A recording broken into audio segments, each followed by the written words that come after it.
ओम शांति, ओम शांति, ओम शांति। हम सभी अपने आत्मिक स्वरूप में स्थित होकर बहुत ही ध्यान और एकाग्रता से परमपिता परमात्मा के महावाक्यों को सुनकर स्वयं में धारण करेंगे। ओम शांति। आज 3 नवंबर 2024 की बाबा की अव्यक्त वाणी है। रिवाइज डेट है 25 अक्टूबर 2002।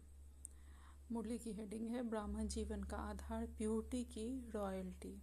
आज स्नेह के सागर अपने स्नेही बच्चों को देख रहे हैं। आज बाबा स्नेह के सागर अपने स्नेही बच्चों को देख रहे हैं। चारों ओर के स्नेही बच्चे रूहानी सूक्ष्म डोरी में बंधे हुए अपने स्वीट होम में पहुंच गए हैं। जैसे बच्चे स्नेह से खींचकर पहुंच गए हैं, वैसे बाप भी बच्चों के स्नेह की डोर में बंधा हुआ बच्चों के सम्मुख पहुंच गए हैं। बाप दादा देख रहे हैं कि चारों ओर के बच्चे भी दूर बैठे भी स्नेह में समाये हुए हैं। सम्मुख के बच्चों को भी बाबा देख रहे हैं और दूर बैठे भी बच्चे अपने बच्चों को बाबा देख देख कर हर्षित हो रहे हैं। ये रूहानी अविनाशी स्नेह, परमात्म स्नेह, आत्मिक स्नेह सारे कल्प में अभी ही अनुभव कर रहे हो, अर्थात अभी हम संगम युग पर यह अविनाशी स्नेह, परमात्मा का स्नेह और आत्मिक स्नेह इसी समय में महसूस कर रहे हैं। बाप दादा हर एक बच्चे की पवित्रता की रॉयल्टी देख रहे हैं। ब्राह्मण जीवन की रॉयल्टी है ही प्योरिटी, तो हर एक बच्चे के सिर पर रूहानी रॉयल्टी की निशानी प्योरिटी की लाइट का ताज बाबा देख रहे हैं। बाबा अपने हर एक बच्चे के सिर पर रूहानी रॉयल्टी की, बाबा कह रहे हैं कि रूहानी रॉयल्टी की निशानी प्योरिटी का, पवित्रता का ताज बाबा सबके मस्तक पर देख रहे हैं। आप सभी भी अपने प्योरिटी के ताज, रूहानी रॉयल्टी का ताज देख रहे हो। पीछे वाले भी देख रहे हो। कितनी शोभनी ताजधारी सभा है ना पांडव? ताज चमक रहा है ना, ऐसी सभा देख रहे हो ना। कुमारियां, ताजधारी कुमारियां हो ना। बाप दादा देख रहे हैं कि बच्चों की रॉयल फैमिली कितनी श्रेष्ठ है। बाबा के बच्चों की, बाबा की फैमिली कितनी रॉयल है, कितनी श्रेष्ठ है। अपने अनादि रॉयल्टी को याद करो। जब हम परम धाम में थे, जब आप आत्माएं परम धाम में रहती थी, तो आत्मा रूप में भी आपकी रूहानी रॉयल्टी बहुत विशेष थी। उस समय हम सब बिल्कुल प्योर थे और सब एक दूसरे को आत्मिक रूप में, आत्मा भाई के रूप में देखते थे और कोई भी बिल्कुल हमारी निसंकल्प अवस्था रहती थी। किसी के बारे में कोई भी संकल्प नहीं। तो इसलिए हम बिल्कुल प्योर थे। जब हम संबंधों में बंधते हैं तभी कोई बात आती है। तो बाबा कहते हैं उस समय हमारी बिल्कुल निसंकल्प अवस्था होती है। बाबा कहते हैं सर्व आत्माएं भी लाइट रूप में है, लेकिन आपकी चमक सर्व आत्माओं में श्रेष्ठ है। याद आ रहा है परमधाम, अनादि काल से आपकी झलक फलक न्यारी है। जैसे आकाश में देखा होगा, सितारे सभी चमकते हैं, सब लाइट ही हैं, लेकिन सर्व सितारों में कोई विशेष सितारे की चमक न्यारी और प्यारी होती है। ऐसे ही सर्व आत्माओं के बीच आप आत्माओं की चमक, रूहानी रॉयल्टी, प्योरिटी की चमक न्यारी है। याद आ रहा है ना? फिर आदिकाल में आओ। जब हम सतयुग में थे, आदिकाल को याद करो, तो आदिकाल में भी देवता स्वरूप में रूहानी रॉयल्टी की पर्सनैलिटी कितनी विशेष रही। सारे कल्प में देवताई स्वरूप की रॉयल्टी और किसकी रही है? सारे कल्प में ऐसी देवताई स्वरूप की रॉयल्टी और किसी की नहीं रही है, हमारी ही रही है। तो बाबा कहते हैं रूहानी रॉयल्टी, प्योरिटी की पर्सनैलिटी याद है ना? पांडवों को याद है, याद आ गया। फिर मध्यकाल में आओ। तो मध्यकाल द्वापर से लेकर आपके जो पूज्य चित्र बनाते हैं, उन चित्रों की रॉयल्टी और पूजा की रॉयल्टी द्वापर से अभी तक किसी चित्र की है? बाबा कहते हैं हमारे जो पूज्य चित्र बनते हैं उन चित्रों की रॉयल्टी और पूजा की रॉयल्टी द्वापर से अभी तक किसी चित्र की है? चित्र तो बहुतों के हैं, लेकिन ऐसे विधि पूर्वक पूजा और किसी आत्माओं की है? चाहे धर्म पिताएं हैं, चाहे नेताएं हैं, चाहे अभिनेताएं हैं, चित्र तो सबके बनते हैं, लेकिन चित्रों की रॉयल्टी और पूजा की रॉयल्टी किसी की देखी है? डबल फॉरनर्स ने अपनी पूजा देखी है? आप लोगों ने देखी है या सिर्फ सुना है? ऐसे विधि पूर्वक पूजा और चित्रों की चमक, रूहानियत और किसकी भी नहीं हुई है और ना होगी। जैसे हमारी चित्रों की भी चमक है, रूहानियत है, जैसे हमारी विधि पूर्वक पूजा होती है, वैसे और किसी की नहीं होती है। द्वापर से हमारे ही उस पवित्र स्वरूप की पूजा होती है। क्यों? प्योरिटी की रॉयल्टी है, प्योरिटी की पर्सनैलिटी है। अच्छा, देख लिया अपनी पूजा? नहीं देखी हो तो देख लेना। अभी लास्ट में संगम युग पर आओ और संगम पर भी सारे विश्व के अंदर प्योरिटी की रॉयल्टी ब्राह्मण जीवन का आधार है। प्योरिटी नहीं तो प्रभु प्यार का अनुभव भी नहीं। सर्व परमात्म प्राप्तियों का अनुभव नहीं। ब्राह्मण जीवन की पर्सनैलिटी प्योरिटी है और प्योरिटी ही रूहानी रॉयल्टी है।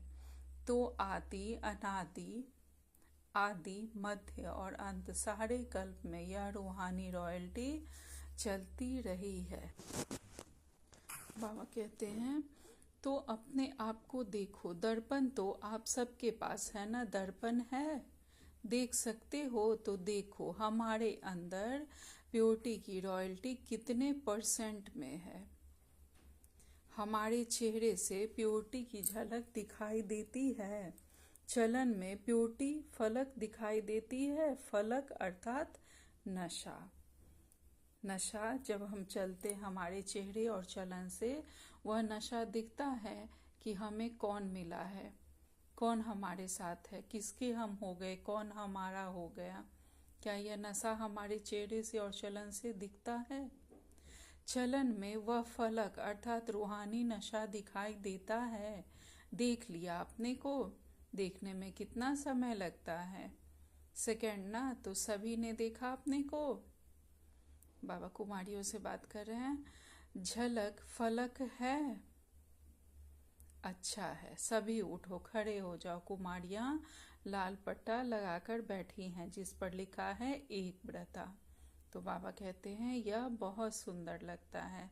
सुंदर लगता है ना यह जो पट्टा लगा हुआ है और उसमें एक व्रता लिखा हुआ है। एक व्रता का अर्थ ही है प्योरिटी की रॉयल्टी। तो एक व्रता का पाठ पक्का कर लिया, वहां जाकर कच्चा नहीं कर लेना। और कुमार ग्रुप उठो। कुमारों का ग्रुप भी अच्छा है। कुमारों ने दिल में प्रतिज्ञा का पट्टा बांध लिया है। इन्होंने कुमारियों ने तो बाहर से भी बांध लिया है, अर्थात कुमारियों ने मन में भी बांधा है तो बाहर से भी उन्होंने लगा कर रखा है पट्टा। लेकिन कुमार जो हैं वह मन ही मन संकल्प करते हैं, प्रतिज्ञा करते हैं। तो बाबा कहते हैं प्रतिज्ञा का पट्टा बांधा है कि सदा अर्थात निरंतर प्योरिटी की पर्सनालिटी में रहने वाले कुमार हैं। ऐसे हैं? बोलो हाँ जी, ना जी, यहाँ जी, यहाँ या वहाँ जाकर पत्र लिखेंगे। थोड़ा थोड़ा ढीला हो गया, अर्थात जब मधुबन से जाएंगे तो पत्र लिखेंगे कि बाबा थोड़ा ढीले पड़ गए पुरुषार्थ में। तो बाबा कहते ऐसे नहीं करना। जब तक ब्राह्मण जीवन में जीना है तब तक संपूर्ण पवित्र रहना ही है। ऐसा वायदा है, पक्का वायदा है। जो पक्का वायदा है तो हाथ हिलाओ। टीवी में आपके फोटो निकल रहे हैं। जो ढीला होगा ना उसको यह चित्र भेजेंगे, इसलिए ढीला नहीं होना, पक्का रहना। हाँ पक्के हैं।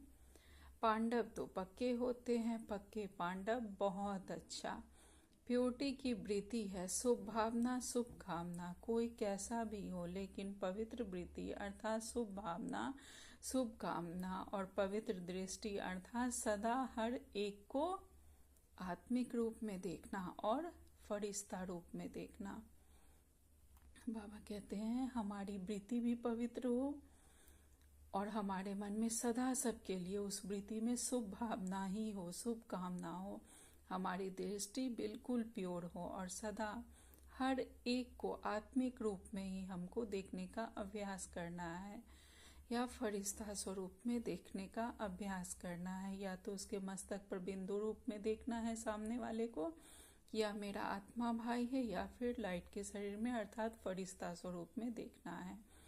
तो बाबा कहते हैं तो वृत्ति, दृष्टि और तीसरा है कृति अर्थात कर्म में। तो कर्म में भी सदा हर आत्मा को सुख देना। वृत्ति भी हमारी प्योर हो, शुभ भावना और शुभ कामना से भरपूर हो, दृष्टि हमारी पवित्र हो और कृति कर्मों से भी हम बिल्कुल प्योर हों। तो बाबा कहते हैं तो कर्म में भी सदा हर एक आत्मा को सुख देना है और सुख लेना है। किसी को हम सुख देते हैं तो ऑलरेडी हम बहुत संतुष्ट हो जाते हैं। वो सुख देकर जो खुशी मिलती है, किसी को भी बाबा का ज्ञान, शांति, शक्ति की जो किरणें देते हैं, मनसा सेवा करते हैं तो हमें, या किसी भी तरह की स्थूल सेवा, तो बाबा कहते हैं कि उससे कितना सुख किसी को देना ही लेना है यहाँ पे बाबा के ज्ञान में। तो बाबा कहते हैं यह है प्योरिटी की निशानी। अगर आत्मिक रूप से हम किसी को भी देखकर और कोई भी सेवा करते हैं तो बाबा कहते हैं देना ही लेना है। वृत्ति, दृष्टि और कृति तीनों में यह धारणा हो, कोई क्या भी करता है, दुख भी देता है, इंसल्ट भी करता है, लेकिन हमारा कर्तव्य क्या है? क्या दुख देने वाले को फॉलो करना है या बाप दादा को फॉलो करना है? जो हमें दुख दे रहा है हमारे साथ, ऐसा अगर कोई भी निगेटिव व्यवहार कर रहा है तो बाबा कहते हैं तुम्हें उसे फॉलो करना है या बाबा का जो श्रीमत है, बाबा ने जो हमें डायरेक्शन दिया है उसे फॉलो करना है। तो बाबा कहते हैं फॉलो फादर है ना, तो ब्रह्मा बाप ने दुख दिया व सुख दिया ना, तो आप मास्टर ब्रह्मा अर्थात ब्राह्मण आत्माओं को क्या करना है? कोई दुख देवे तो आप क्या करेंगे? दुख देंगे? नहीं देंगे। बहुत दुख देवे तो, बहुत गाली देवे, बहुत इंसल्ट करे तो थोड़ा तो फील करेंगे या नहीं? कुमारियाँ फील करेंगी थोड़ा, तो फॉलो फादर। यह सोचो मेरा कर्तव्य क्या है, उसका कर्तव्य देख, अपना कर्तव्य नहीं बोलो। सामने वाला अगर गलत कुछ भी कर रहा है तो उसका कर्तव्य देख के हमारा क्या कर्तव्य है, हम देवताएं हैं, वो हमें अपना कर्तव्य नहीं भूलना है, हम देने वाले हैं। बाबा कहते हैं वह गाली दे रहा है, आप सहनशील देवी, सहनशील देव बन जाओ। आपकी सहनशीलता से गाली देने वाले भी आपको गले लगाएंगे। सहनशीलता में इतनी शक्ति है, लेकिन थोड़ा समय सहन करना पड़ता है। तो सहनशीलता के देव या देवियाँ हो ना, हो सदा यही स्मृति रखो, मैं सहनशील का देवता हूँ, मैं सहनशीलता की देवी हूँ। तो देवता अर्थात देने वाला। कोई गाली देता है, रिस्पेक्ट नहीं देता है तो किचरा है ना कि अच्छी चीज़ है, तो आप लेते क्यों हो? किचरा लिया जाता है क्या? कोई आपको किचरा देवे तो आप लेंगे? नहीं लेंगे ना। तो रिस्पेक्ट नहीं करता, इंसल्ट करता, गाली देता, आपको डिस्टर्ब करता, तो यह क्या है? अच्छी चीज़ें हैं, फिर आप लेते क्यों हो? थोड़ा थोड़ा तो ले लेते हो, पीछे सोचते हो नहीं लेना था, तो अभी लेना नहीं। लेना अर्थात मन में धारण करना, फील करना। तो अपने अनादिकाल, आदिकाल, मध्यकाल, संगम काल, सारे कल्प के प्योरिटी की रॉयल्टी, पर्सनालिटी याद करो। कोई क्या भी करे, आपकी पर्सनालिटी को कोई छीन नहीं सकता। यह रूहानी नशा है ना, और डबल फॉरनर्स को तो डबल नशा है ना, डबल नशा है ना, सब बात का डबल नशा, प्योरिटी का भी डबल नशा, सहनशील देवी देवता बनने का भी डबल नशा है ना, डबल। सिर्फ अमर रहना, अमर भाव का वरदान कभी नहीं भूलना। अच्छा, जो प्रवृत्ति वाले हैं अर्थात युगल, वैसे सिंगल रहते हैं, कहने में युगल आता है। वह उठो, खड़े हो जाओ। युगल तो बहुत है, कुमार कुमारियाँ तो थोड़े हैं, कुमारों से तो युगल बहुत है। तो युगल मूर्त बाप दादा ने आप सबको प्रवृत्ति में रहने के लिए डायरेक्शन क्यों दिया है, आपको युगल रहने की छुट्टी क्यों दी है, प्रवृत्ति में रहने की छुट्टी क्यों दी जाती है जानते हो? क्योंकि युगल रूप में रहते इन महामंडलेश्वरों को पाँव में झुकाना है इतनी हिम्मत। वह लोग कहते हैं कि साथ रहते पवित्र रहना मुश्किल है, और आप क्या कहते हो, मुश्किल है या सहज है? बहुत सहज है, पक्का है, या कभी इजी कभी लेजी। इसलिए बाप दादा ने ड्रामा अनुसार आप सबको दुनिया के आगे, विश्व के आगे एग्जाम्पल बनाया, चैलेंज करने के लिए। तो प्रवृत्ति में रहते भी निवृत्त और पवित्रता से निवृत्त रह सकते हो, तो चैलेंज करने वाले हो ना, सभी चैलेंज करने वाले हो, थोड़ा थोड़ा तो नहीं हो। चैलेंज तो करे लेकिन पता नहीं क्या हो, तो चैलेंज करो विश्व को, क्योंकि कोई नई बात यही है कि साथ रहते भी स्वप्न मात्र भी अपवित्रता का संकल्प नहीं आए। यही संगम युग के ब्राह्मण जीवन की विशेषता है। तो ऐसे विश्व के शोकेस में आप एग्जाम्पल हो, सैंपल कहो, एग्जाम्पल कहो, आपको देख करके सब में ताकत आएगी, हम भी बन सकते हैं, ठीक है ना?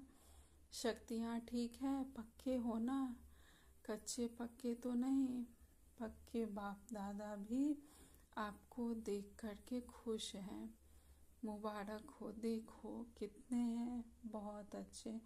बाकी रही टीचर्स के बिना तो गति नहीं, टीचर्स उठो, अच्छा पांडव भी अच्छे हैं, वाह। टीचर्स की विशेषता है कि हर टीचर के फीचर से फ्यूचर दिखाई दे, या हर एक टीचर के फीचर से फरिश्ता स्वरूप दिखाई दे।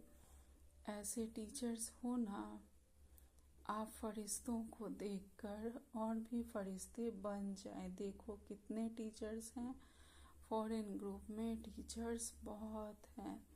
अभी तो थोड़े आए हैं, जो नहीं आए हैं उनको भी बाप दादा याद कर रहे हैं।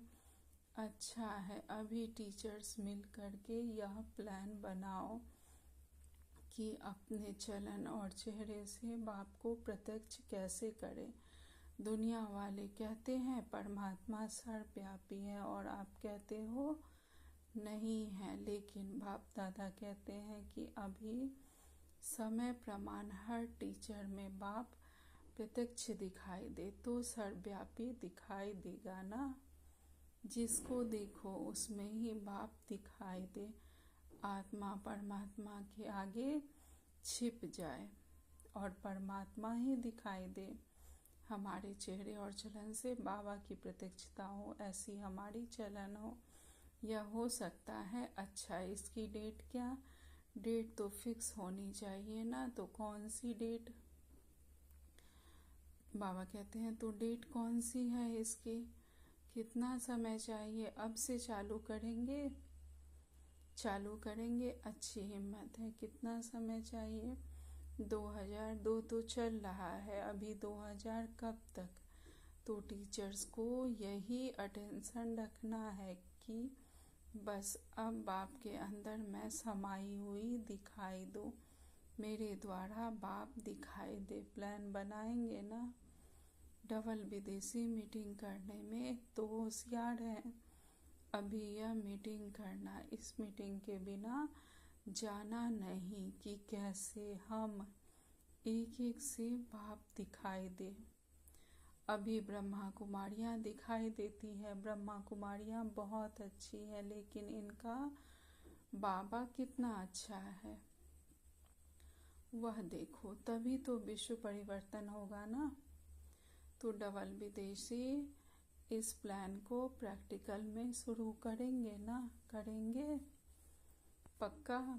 अच्छा, तो आपकी दादी है ना, उसकी आशा पूर्ण हो जाएगी, ठीक है ना। अच्छा, देखो डबल विदेशी कितने सेवाधारी हो, आपके कारण सबको याद प्यार मिल रहा है। बाप दादा को भी डबल विदेशियों से ज़्यादा तो नहीं कहेंगे, लेकिन स्पेशल प्यार है। क्यों प्यार है? क्योंकि डबल विदेशी आत्माएं जो सेवा के निमित्त बन गए हैं, वह विश्व के कोने कोने में बाप का संदेश पहुंचाने के निमित्त बने हुए हैं। नहीं तो विदेश की आत्माएं चारों ओर की प्यासी रह जाती। अभी बाप को उलहना तो नहीं मिलेगा ना कि भारत में आए, विदेश में क्यों नहीं संदेश दिया। तो बाप का उलाहना पूरा करने के निमित्त बने हो।